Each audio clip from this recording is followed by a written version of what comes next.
You are powerful beyond belief because you're making those words your reality. Your words shape your reality. If you change your words, it changes your entire reality. There must be some explanation for why believing something can have a real physical effect.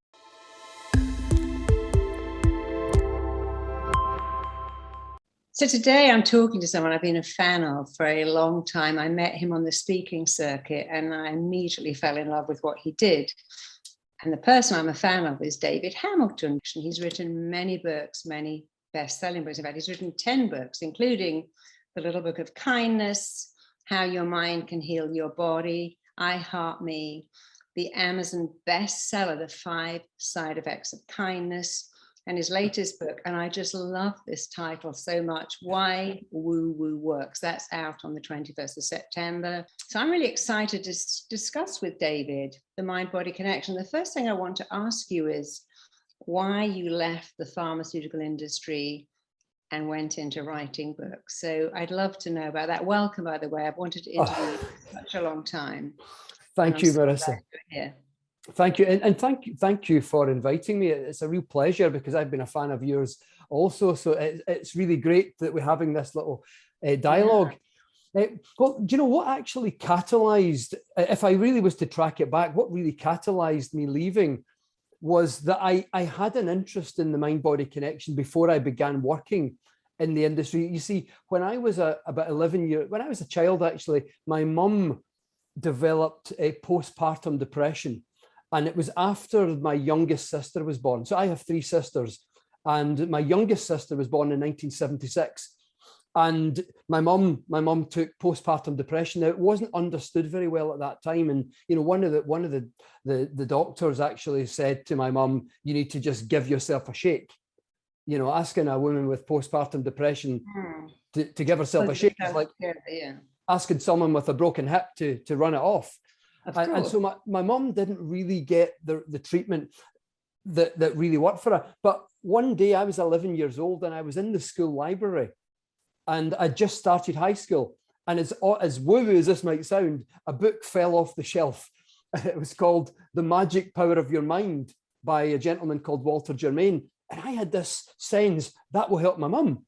So I just put it in my bag. Now, I didn't know you're actually supposed to join a library.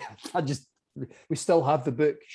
So anyway, do you know, it didn't cure depression, but you know what it did is it taught my mum tools and strategies like meditation and affirmations that helped her to navigate a course through difficult times. So when I was growing up as a teenager, my mum and I would often talk about the power of the mind and all the different things that your visualization, meditation, affirmations.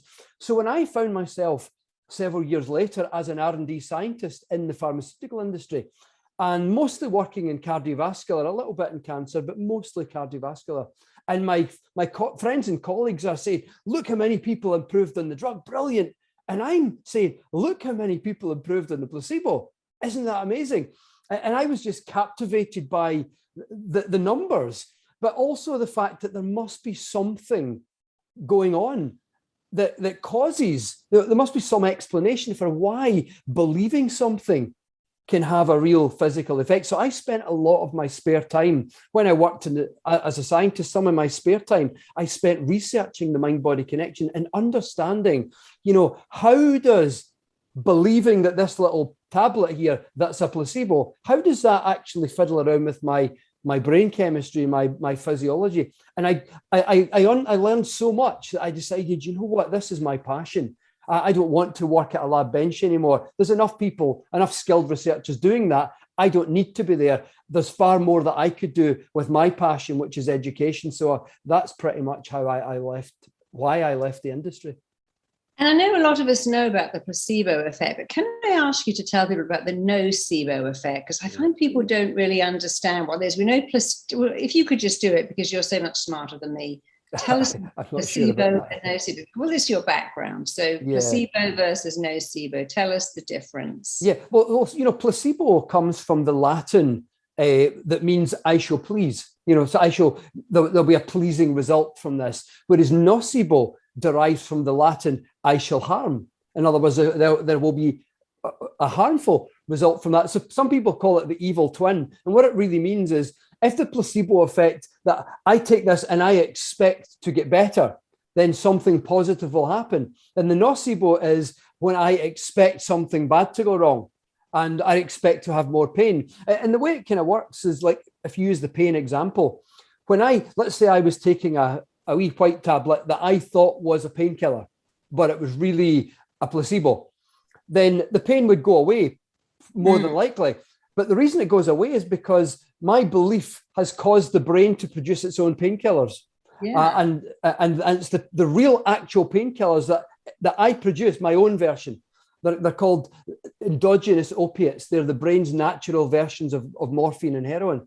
But if I then take something that I think is going to make me worse, or if I have an idea that I think this isn't going to help me, for example, then the pain might intensify. And the reason why is because I've now produced something else that's blocked the production of the natural morphine and heroin. So in a sense, because they're always providing some pain relief, I'm actually neutralizing them and intensifying the pain. So what you get is an opposite effect. Placebo goes up the way, nocebo goes down the way, in terms of that would be an improvement and that would be getting worse kind of thing. Yeah, and I love the fact that so many people on placebos get better.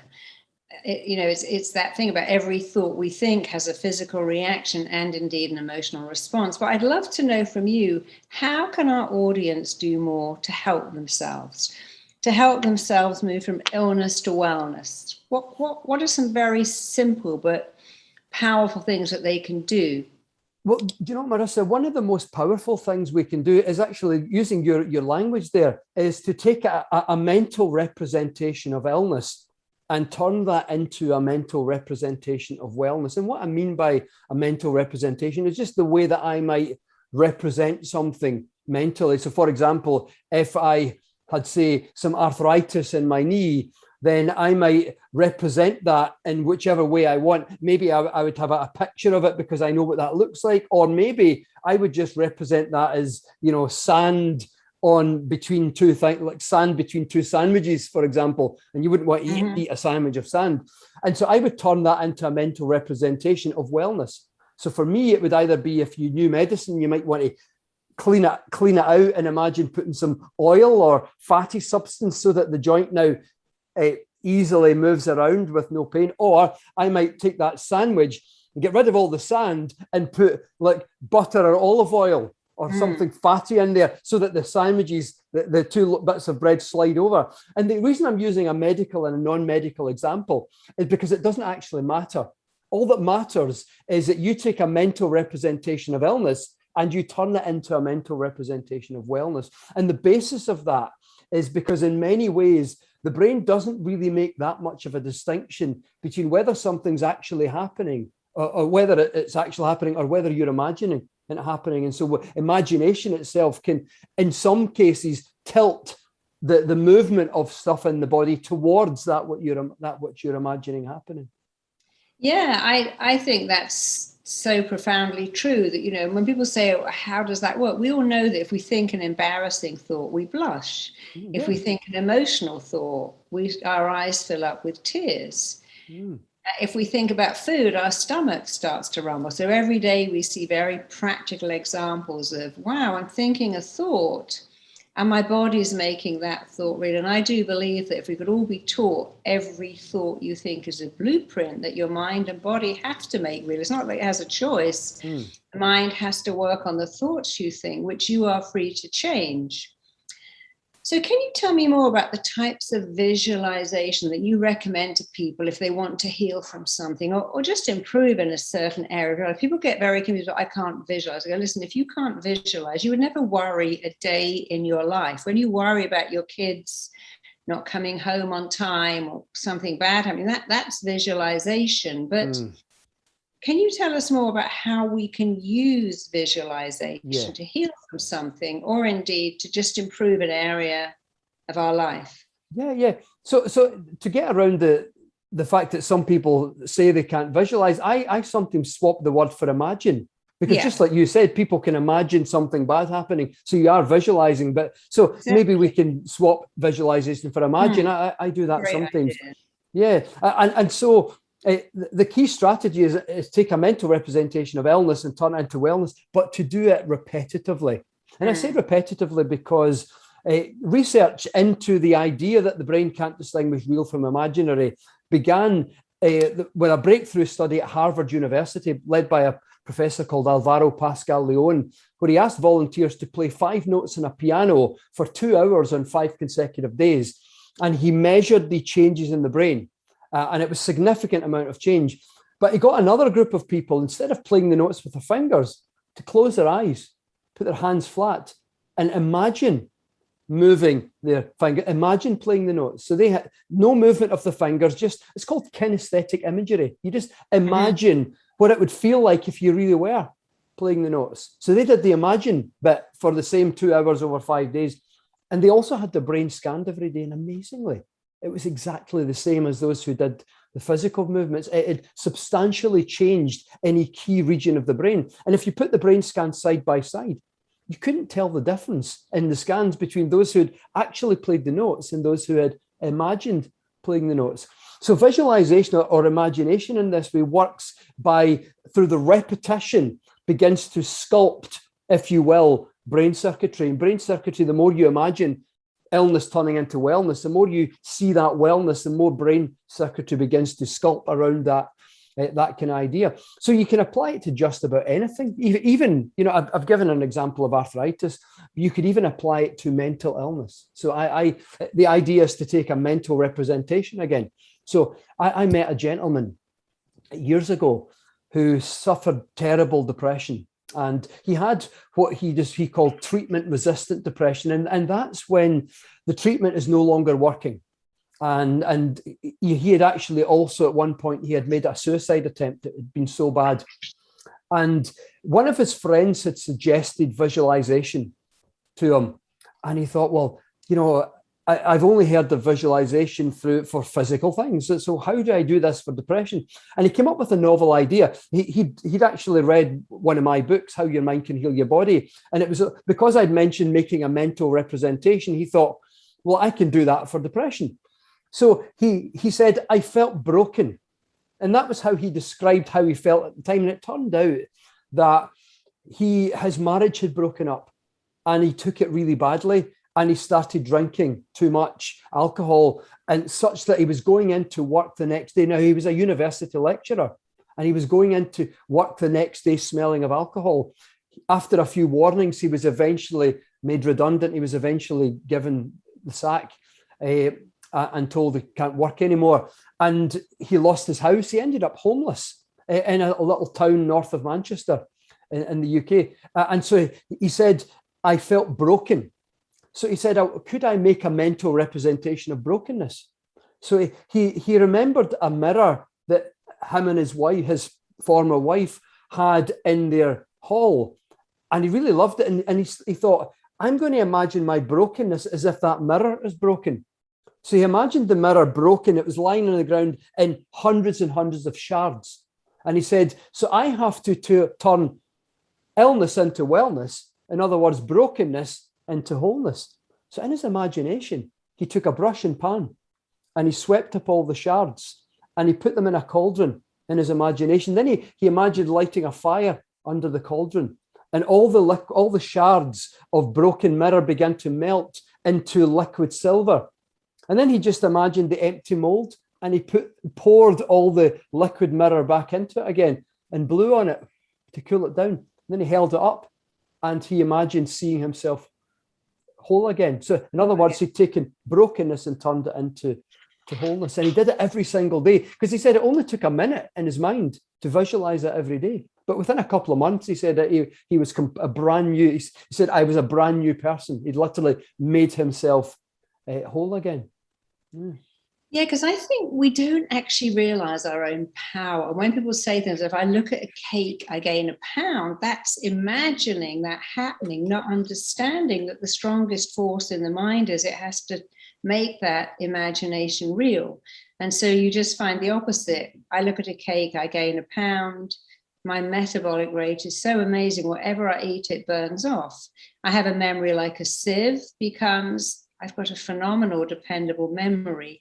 And if we could just all understand the simple thing, look at the words you're using, you are powerful beyond belief, because you're making those words your reality. Your words shape your reality. If you change your words, it changes your entire reality. You know, I had a couple of instances of having, I guess you could call it an extreme illness. And you always hear, well, the percentage, you know, you've only got a 25% of survival. Well, that's okay. I'm in the 25%. I'm in that group then. I'm going into the 25%. I remember working with a football player. He was in the youth charity team. They said, you've got a 2% chance of going into the main team. I said, well, just believe you're in that 2%. Say, I'm in that 2%. But what I find is really useful is songs. Like, you know, as you said, Whole Again, I was thinking of that song by, I can't remember, Atomic Kitten. Atomic Kitten, yeah. Whole Again. And I find I have many clients sing songs about healing and well-being and make up the lyrics. My body is a well-being machine. And when you sing those songs, whatever they are, it actually really is a powerful way of imagining. But I wanted to ask you about something else. It's a word that we hear a lot, neuroplasticity, how your thoughts create neural pathways. Could you tell us more about that? Because you're so good at making this complicated actually simple. Yeah, thank you very much. Neuroplasticity is just a word that we use to describe how the brain might grow like a muscle in a particular area. I mean, to use an example, if I was to do some mindfulness, so for people who've never did mindfulness, you basically breathe, which I hope most people are doing, and you just notice that you're breathing.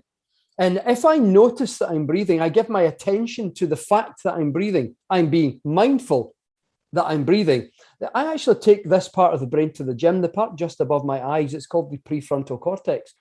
And when I say take it to the gym, if I went to the gym and let's say I worked my bicep, then if I did lots of reps with my bicep, then two things would happen. The muscle would become firmer and then the muscle would become larger. And what's made it firmer and larger is an increase in muscle fibers. A wee bit like if you had a tree, the tree was growing more branches and the branches were getting thicker and much more branches growing.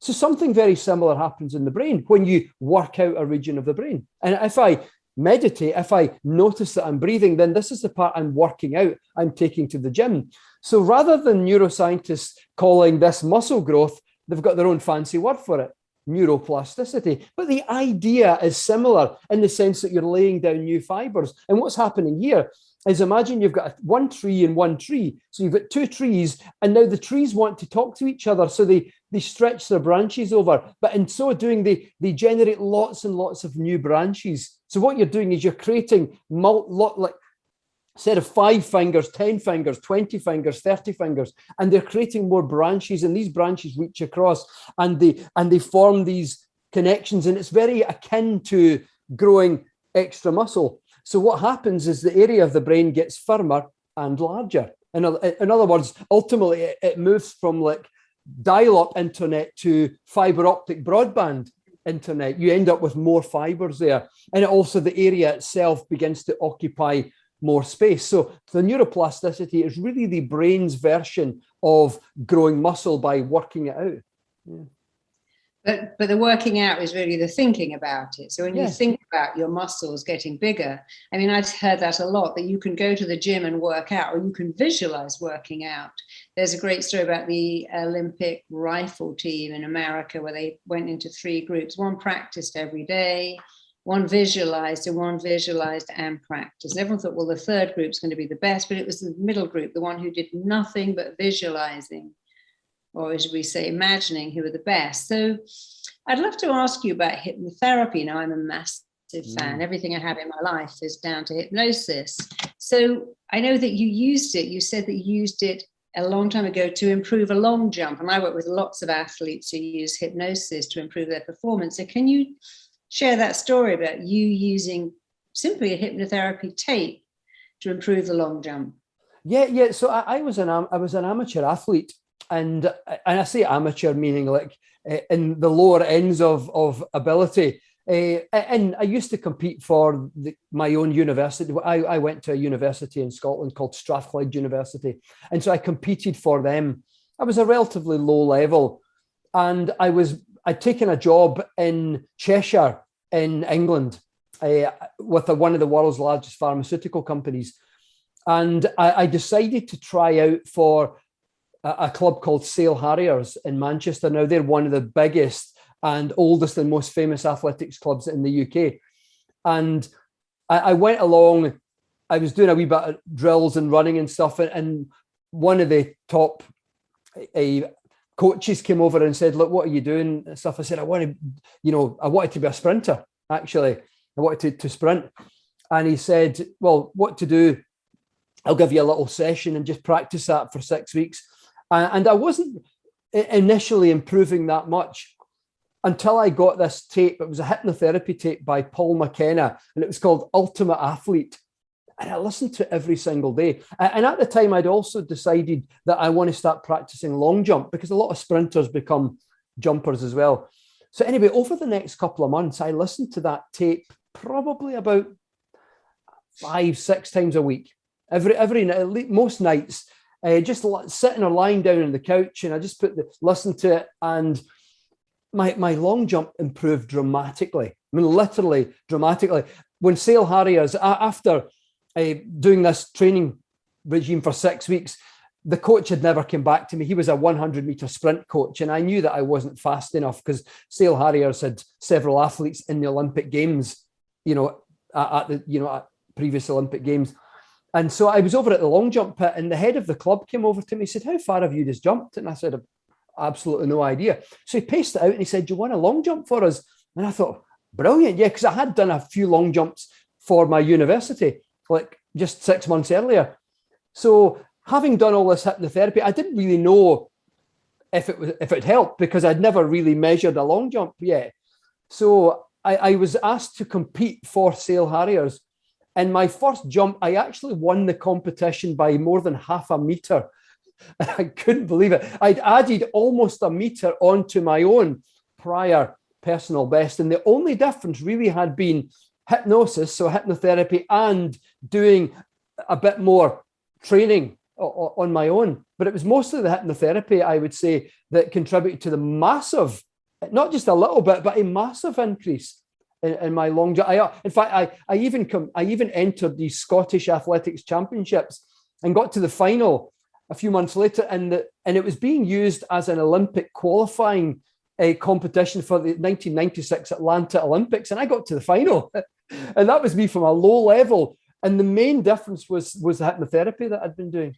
Yeah, because the hypnotherapy makes you believe that you can do it. We are what we believe. Our beliefs profoundly affect us, and yet our beliefs are ours to change. And I've hypnotized many, many Olympic athletes, and the Olympic bodies will tell you straight away, listen, it won't be long before the only athletes who get to the Olympics are those who visualize, because if you've got a sporting prowess and you visualize, you do so much better. I met someone a little while ago who said, I've been listening to one of your audios, and I live on a hill and I run down.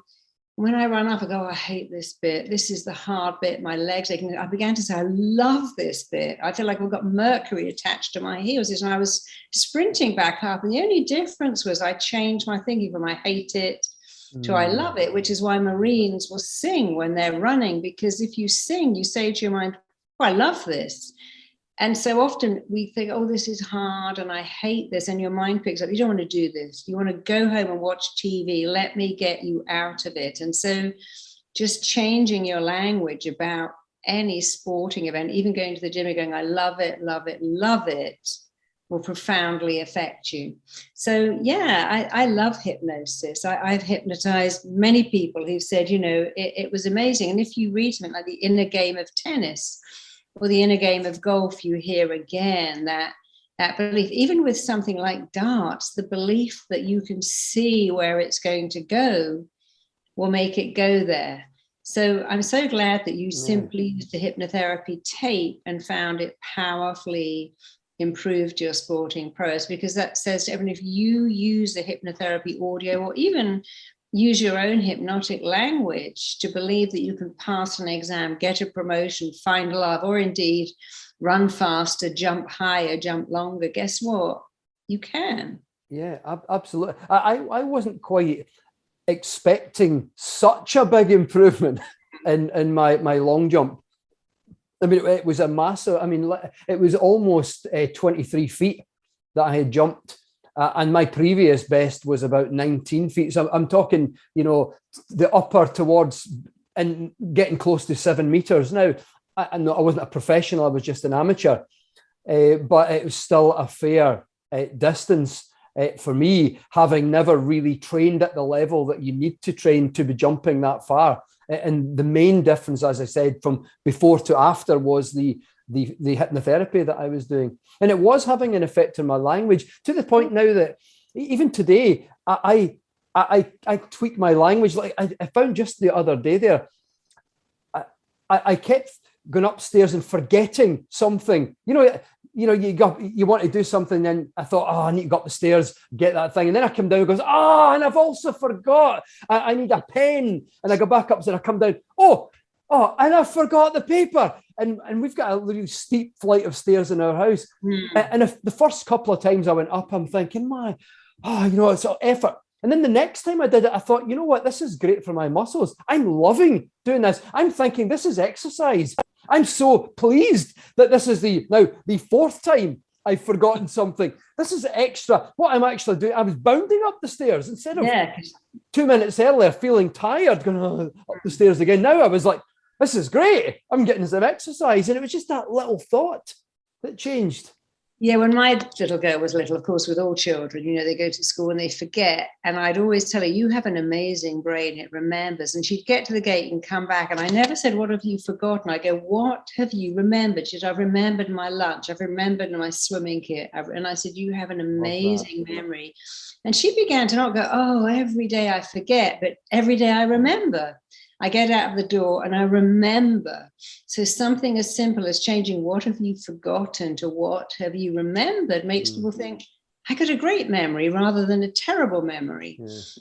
And I love the fact that we can all be responsible for just looking at our language and changing the negative words. I'm an idiot, I've forgotten. Even changing the word nervous to excited changes everything in your body, because it doesn't know, and it certainly doesn't care which you use, except when you say I'm excited, you get a whole different experience. So I'd like to talk about another word, which I know you're a huge advocate for, which is kindness.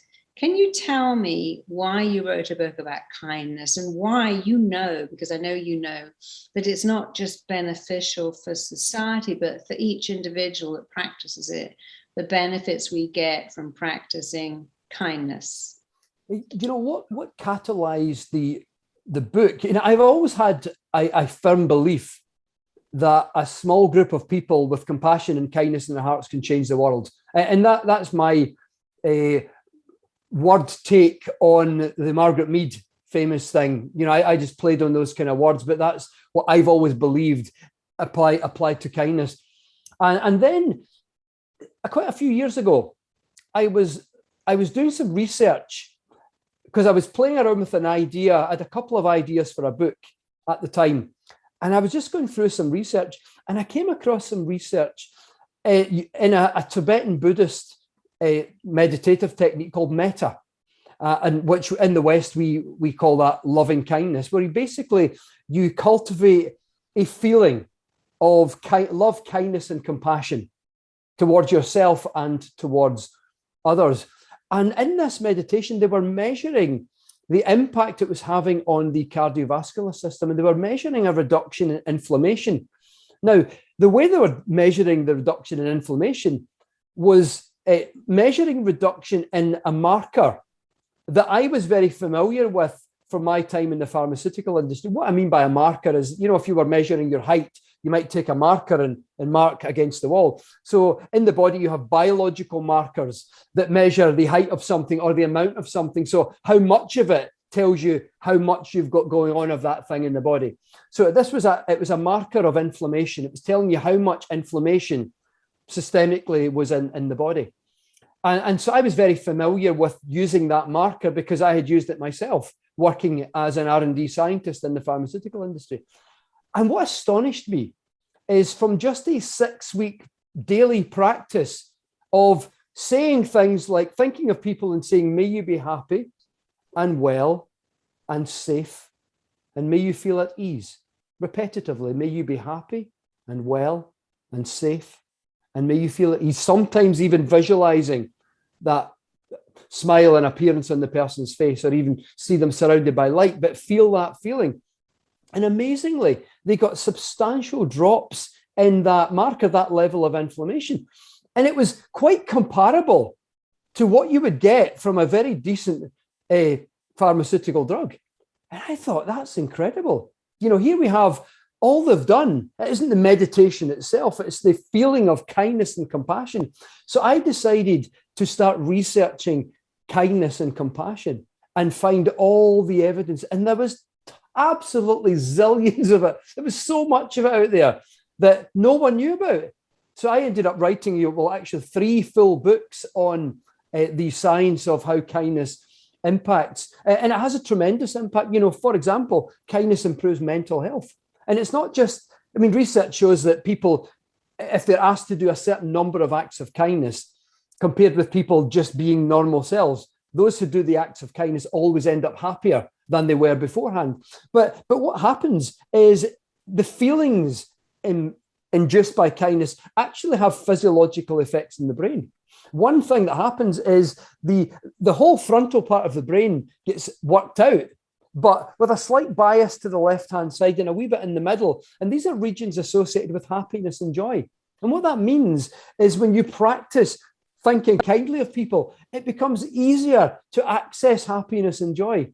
But the other thing that happens is a turning down in the activity of a region of the brain that plays a central role in stress, worry, fear, and anxiety. And kindness hormones actually turn it down. And when I say turn it down, is just like if you're in a room and the light is too bright, you might go to a dimmer switch and turn it down. So in the brain, kindness hormones, these chemicals that get produced because of how kindness feel, they literally turn down the activity of the stress, worry, fear, anxiety portion of the brain. So long-term, frequent kindness has protective effects for our mental health. But the effects actually go into the cardiovascular system because the main kindness hormone itself also causes a change in the blood vessels. It causes a release in tension in the walls of the blood vessels. So they essentially soften and they widen. And when that happens, the heart doesn't have to push quite as hard to get blood and oxygen through. So the heart eases off some of its pressure. And that, for us, translates into a reduction in blood pressure. So the main kindness hormone that gets produced because of how kindness feels to you is actually called cardioprotective, meaning it protects the cardiovascular system.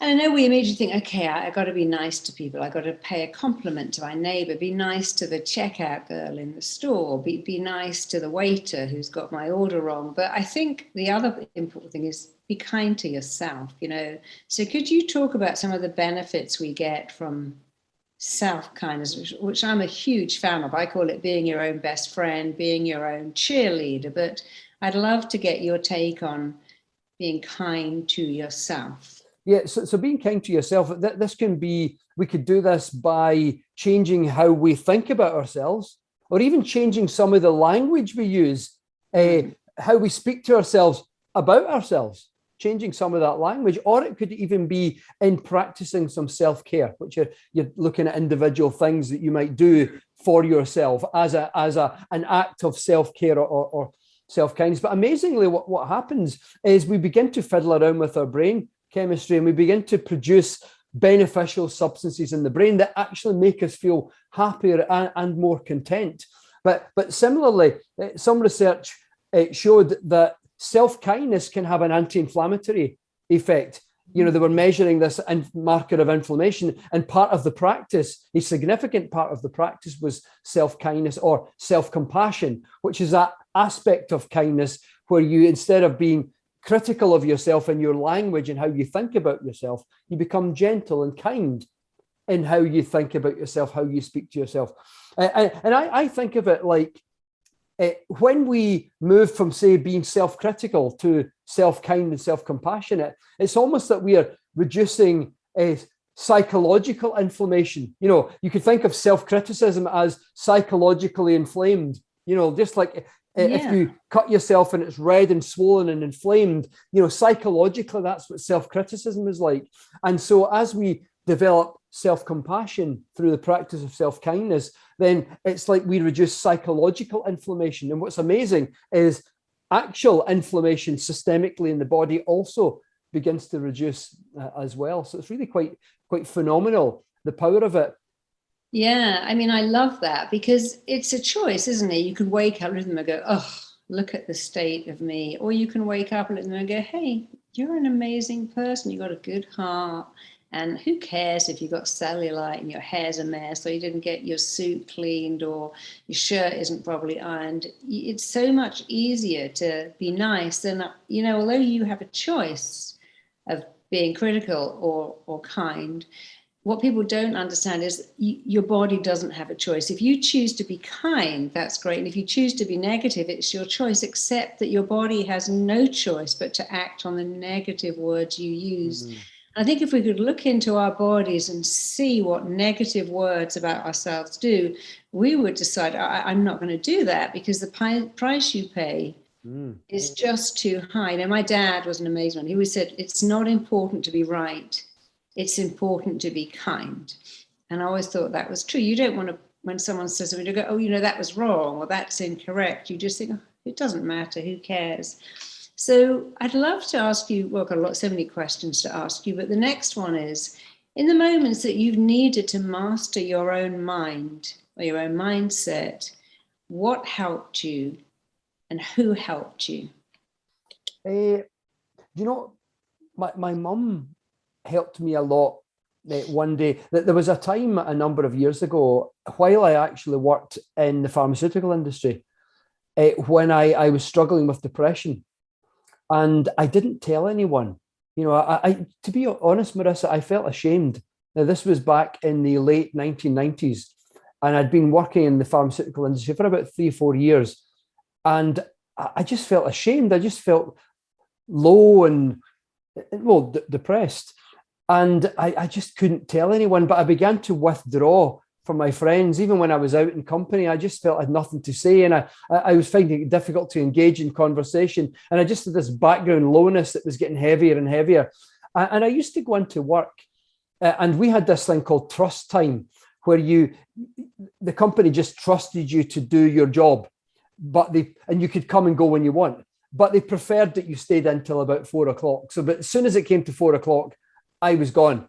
And I would get in the car, I'd come home, I'd park outside the house, I would close the door, lie on the floor on my carpet and cry. And I did that most days for probably 4 or 5 months. And as I say, I didn't tell anyone. I felt ashamed. And then my mum kept phoning me up, and she just kind of knew that something wasn't right and that I wasn't telling her. And she kept saying, you know, I know that there's something wrong and you're not telling me. And she was going through all these things that could possibly be. And one night I just started crying and I said, I'm just feeling depressed. And my mum, having had years of postpartum depression that wasn't understood, my mum said, right, you're coming home now. And pretty much I got in the car and I drove 245 miles from Cheshire, the centre of about the middle of England. I drove all the way back to central Scotland. And I phoned work and told them that I wasn't coming in for a week or so. And I stayed with my mum and dad. And my recovery began when I had the courage to open up and share my vulnerability with my mum, and also my fear and what was going on in my life. And that was an amazing relief. And my mum was so good because she'd been through depression. She shared with me some of the things that she did, and it was also about, you know, practicing mindfulness, meditation, but it was also about affirmations. And, you know, mum used to go, I can do it. Mind over matter. It's a thought that counts, and pump her arm and stuff. And I think that, and also helping me to realize what mattered most for me. in the world. And that was the beginning of that was in some ways the catalyst of me leaving the pharmaceutical industry, which I left actually about a year later. I actually eventually left because during that time, I began to realize that part of the depression, this is what my mum and I were talking about at the time, was me feeling that my life was going in a direction that wasn't for me. And I was sort of losing my purpose.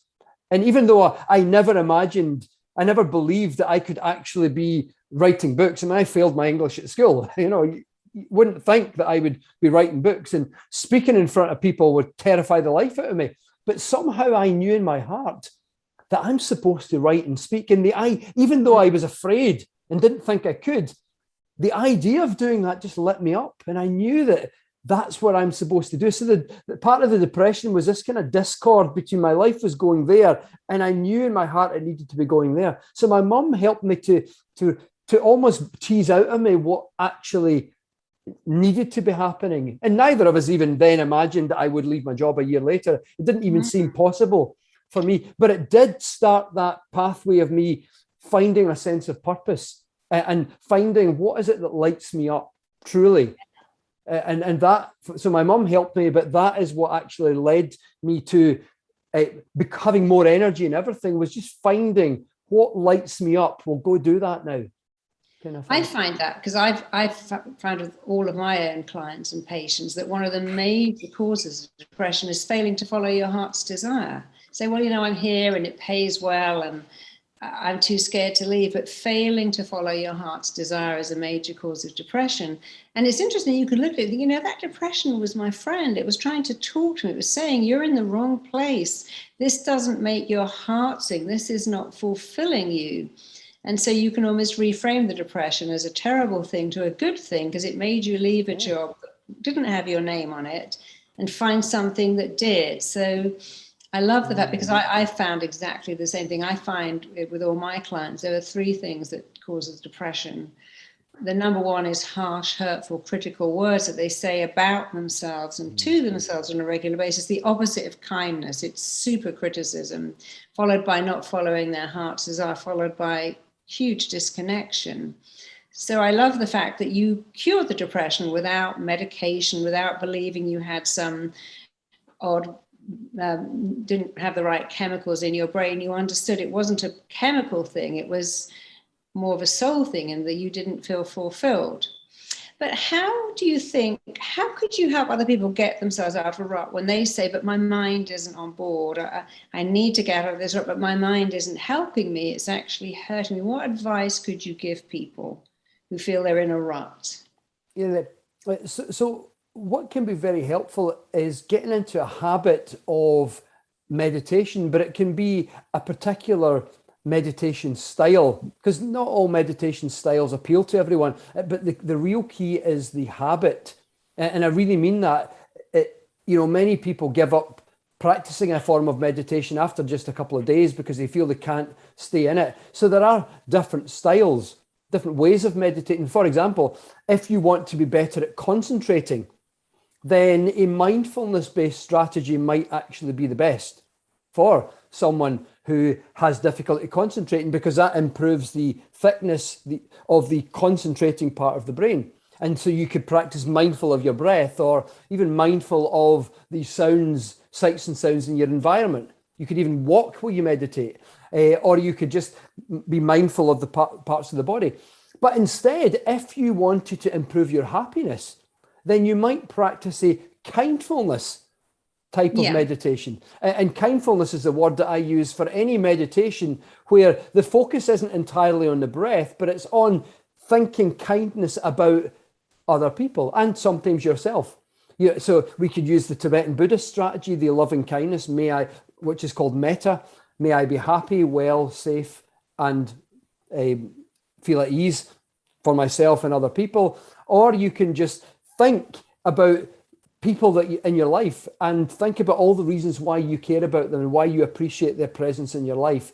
Or you could even think of acts of kindness that you've participated in as the giver, receiver, or even the witness to it. So if you wanted to improve your happiness, then a kindfulness practice might benefit. But instead, let's say you wanted to reduce your mental chatter, then you might go for a mantra-based technique, because research shows that mantra-based techniques tend to turn down the regions of the brain associated with mental chatter. So your mind does become more quiet if you practice that. So mantras like Om or Om Mani Padme Hum, that kind of thing, or even transcendental meditation. So you can pick a style that has your name on it, to use your language, Marisa, a style that better has your name on it, because some people don't know that there's different ways of practice. So they try it for a couple of days and I can't meditate and stuff like that. So try a different style. It might be that you need a style that is a bit more active or a bit more passive. So there are different styles. But I found in the first instance, rather than, there's lots of other tools that we can use, self-esteem tools and visualization tools. But oftentimes in the first instance, it's good if we can just get a little bit more change in our mind itself, and meditation can offer a great way of doing that, but it does need that consistency. Because really a good way to think about it, as we did earlier, is if I wanted to become stronger physically, then I might work out my muscles, but I've got to keep doing it. If I want to be able to run 10K, then it does no good to jog around the block once and that's me. You've got to run, a couple of miles every other day and keep practicing it. The muscles become leaner and stronger and faster and more flexible. So you've got to apply the same intensity and the same, repetition, frequency. You've got to apply that to your mindset as well. And so if you take that idea that I've got to train for this, then you can train your mind through meditation in the first instance. So mindfulness to help you to concentrate, kindfulness to help you feel happier, or mantra-based techniques to calm some of the mental chatter. But if you practice them, then you get the fruits of those seeds, if you will. Then you can start embarking on maybe some more techniques that might solve specific problems in your life. So do you have some stories? I'd love a story or two of people who've used kindness and seen their life change powerfully or dramatically or rapidly. I'd love you to share one, or maybe two. Yeah, well, I know I wouldn't want to use their name. I suppose I don't know how they would feel about me airing that publicly, but I certainly know one person who a little while ago was struggling in their life and started upping the kindness to other people, just making an effort to, even using one of the examples you said earlier, to even help using your words to brighten the day of someone, of a shop assistant. It's simple little things that you don't realize I can do. I can go in here and I recognize maybe that assistant that day looked a bit down or a bit just kind of, we don't always feel great all the time. Maybe I could give her a little lift kind of thing. And he was starting to do these things. He starts to go that extra half mile in the family and just do lots and lots of things. And he went from a place of feeling a kind of background of depression to actually feeling really good, and also recognizing that this is something that I feel powerful about. This is something that I've been able to do. In his life, the only thing he'd ever been given was medication, because he didn't know that there was some other things he could do. And at the same time, he also changed some of his diet and started eating a little bit better as well. But the main thing that did it for him was just that sense of empowerment, that I am feeling happy and happier. And it's because of something that I am doing. And so that sense of empowerment, but secondly, realizing that kindness is one of the easiest things in the world, but it feels so beautiful inside. And so it was like a double thing he was getting, that beautiful feeling, and as well as the sense of empowerment that I can do something here. Yeah, because he's boosting someone else's self-esteem, but he's also boosting his own. Absolutely. Because when you're giving, like kindness or praise, and you say something, it doesn't matter what it is, like you're doing a great job. Or I sometimes say to someone in the store, I love your nails, or gosh, you've got beautiful eyes, or thank you so much, you did a really great job here. And just a little thing, and it boosts their self-esteem. But of course, it's actually boosting mine, because when you give, you receive. When you say to someone something horrible, actually the same thing happens. You kind of receive it back. So when you diminish someone, you have a bad day and you become a bit snippy, you find that you take it back, you absorb it. So when you give kindness, you benefit, you are forgiving. And when you give meanness, it kind of, you think, oh, I wish I hadn't been so rude to that motorist or that person. Yeah. And I guess also kindness is seeing that when someone is mean, you think they're probably having a really bad day. Why does this person just cut in front of you in the traffic? Maybe they've got a sick kid. Maybe they've got a difficult boss. It's being kind about other people's actions. So, see, when I drive, I absolutely love going out in the car because I use it as an example to be an opportunity to be kind to as many motorists and pedestrians. Literally, someone pulls in front of me, absolutely fine. On you go, it's totally fine. Or I could let someone out. I go, on you go, flash the lights and stuff. And I have so many exchanges of smiling and polite exchanges, pedestrians, on you go, it's fine like that. And I get this immediate feedback. So driving the car for me is, I'm plugging myself into the happy centers of the universe by just using it as an opportunity to be nice to as many people as I can. Yes, because it's a win-win, because you're doing it for them and for you, or you're doing it for you and for them. So I could ask you questions all day, but I need to ask you this. And what are your 3 top tips for mastering your own mind? What would you say that you've done that we could all do to master our mind? Well, the things that I would say have been most effective for me,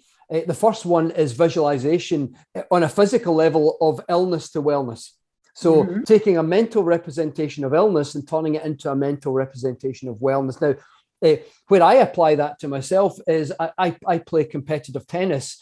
And so I have picked up a number of niggly injuries over the last few years, every single one of which I believe I've improved the rate of recovery by using this illness to wellness, this mental representation of illness, turning into a mental representation of wellness. But as I said, you can apply it to a number of things physically and even mentally as well. So that's my first one. The second one for me is be kind. As often as you can, just be kind. We are genetically wired to be kind. This is why this is why the body, the mind, the brain and the body benefit from kindness, because we are actually biologically, genetically wired for kindness. It's something that's evolved in us as a way that's actually protected and protected our species over the years by cooperating and helping each other out. In fact, the gene for the kindness hormone is one of the oldest in the human genome. It's about 500 million years old. So we absolutely have a natural tendency to be kind. Yes, we have other tendencies as well. But the point I'm making is when we tap into that, we unleash ancient biological processes that impact the brain and the body. And that's why kindness is actually good for you. So that's my second thing. The third thing I would say is practice meditation frequently, but find your own vibe, find your style that, to use your word again, that has your name on it. Find the style that works best for you. Don't just give up when you try the first little bit, because most people have never tried meditation. Just focus on the breath. Now, that's only one of a large number of different meditation styles and techniques. So play around, find one that really has your name on it, that works best for you. It's funny because as you're talking, I'm remembering one of the reasons I married my husband is because he is kind. And I hadn't known him very long. We went to Morocco for our first holiday. And I found this tiny little kitten under a car. And it was so tiny. And I said, I have to go back and feed that kitten. So we went back to a store and we bought some tuna fish and went back and we couldn't find it. And he looked under all these cars till he found it and gave it the tuna fish. And he didn't really do it because he did it for me. And every time we travel, he knows what I'm like. I'm always collecting food from the buffet and feeding cats. And I was staying in Mykonos one day, and I said, when you go to breakfast, bring back some food for the cats. He said, I'm not doing that. That's theft. I said, it's not theft because I don't eat breakfast. Just bring some. No, I'm not going to do it. Then I heard him saying later, now don't fight. There's enough for everybody, because I have so many cats outside my room. And he really tolerates my need to feed all these stray animals, cats and dogs all over the world. And it's not his thing, but he does it for me. But, marrying a kind person, kindness is so overlooked as the thing that makes a relationship work, because when you're sick, when you're troubled, and you have a partner who's kind. I was saying to my daughter, you're so lucky because her fiance is also immensely kind. And we're so, have they got a six-pack? Have they got money? Do they dress right? But kindness is such an important quality to have in a marriage, in a relationship, because that person will put their needs back and be kind to you. And I'm so grateful I've got a kind husband. It's amazing. It makes such a difference to my life. And it makes me be kind because he's such a kind person. Yeah. Do you know, Marisa, there was a 10,000 person survey that quizzed 10,000 people across 33 countries and asked them a number of questions, but asked them, what would you most like to see in a long-term partner? And do you know what came number one in both males and females in all stretched over 6 continents, in all 6 continents? Someone who's kind. Isn't that lovely? Yeah. And it's funny because when I say that to audiences, sometimes they go, oh, sure, that can't possibly be true, because what we do is we turn it around and we think, what does someone want from me? Yeah. You know, but in actual fact, that isn't the question. The question is, what would you like from someone else? And so when you actually look at it that way, what most people actually want in a long-term partner is someone who's kind. Doesn't matter about the hair and the six-pack and the money, because these things are transient. But kindness that's just the wrapping. Yeah, kindness is your nature. Yeah, it's always going to be there. It's that stability. It's always. I mean, my husband is so tolerant of me. I take in all these stray animals all the time, and we pay all the bills. And he's really. The other day I couldn't find one of my pets, and he was out there looking with his torch. And I know that he doesn't love them like I do, but he's very kind. You're very kind. It's good to be kind. So I want to finish by asking you about your book. I love the title, Why Woo Woo Works. Can you tell us a bit about this book? Yeah, and why Woo Woo works? Yeah, well, what I've done in the book, Why Woo Woo Works, is I've taken a number of subjects that people tend to be skeptical about, and I would say unfairly skeptical. And the thing is that people are skeptical about these subjects, not because they're experts in them and know if something is true or not, but because they're not experts and they actually just don't know the available science or philosophy or thought on it. So I took a number of subjects like that and I provided the scientific basis of them. Where studies existed, I provided the scientific research for things like, I touched from the lower end of woo-woo, like meditation, visualization, even explaining how and why the placebo effect works the way it does. But even going into the link between personality styles, coping styles, and disease states in the context of trauma. And then I went into how nature heals. For example, hospital patients recover faster if their window offers them a view of nature rather than a brick wall. And then I talked about biofield therapies, things like Reiki, for example, and listed lots of scientific studies that have been done that categorically show that it's very, very effective for reducing pain, anxiety, symptoms of depression, these kind of things. And I also have one of my biggest chapters actually on crystals. And it's one of the reasons why the subtitle of the book is The Surprising Science Behind Meditation, Reiki, Crystals, and Other Alternative Practices, because there is a substantial amount of science that explains how and why certain types of crystals can be like aids to meditation, for example, or can impact us in subtly different ways. And then I dive into consciousness. I talk about how perception shapes reality, what is the nature of consciousness? Is it inside your head or is it out there, kind of thing? And it just feels like it's inside the head. I talked about prayer, distant healing. I even have a chapter on the law of attraction. And so I pulled all the science of these things together into a really coherent whole. And I'm really pleased with it. It's very strong, I think, the science. I'm curious to see what skeptics think of it as well. Some of the chapters. Yeah, that would be. We always get skeptics in our profession, but we get more believers than that. So, how can we find you? Where can we find you? List your websites and how we can hear more of your amazing information. Yeah, well, my website is drdavidhamilton.com, and you can get from there. I've got at least 150 blogs on my website that I've written over the years. That you can access all my social media channels, my monthly live personal development club. They're all on my website. And I post regular videos on social media where I'm doing little snippets of talks, and also on my YouTube channel. So, but most things you can get to through my website. Okay, well, thank you. I could talk to you all day. You're so fascinating, and I love that. And I'm going to remember that line that Roald Dahl said about, do you remember it, about kindness? He said, when you're kind, your face is beautiful. Check out my next video here. When you do one loving thing for your body, it will do so many loving things back. It's not just that you can walk better, you feel better, you jump out of bed better, you probably have better sex. What I think is the main thing that I love about it is that I'm proud of myself for having done this.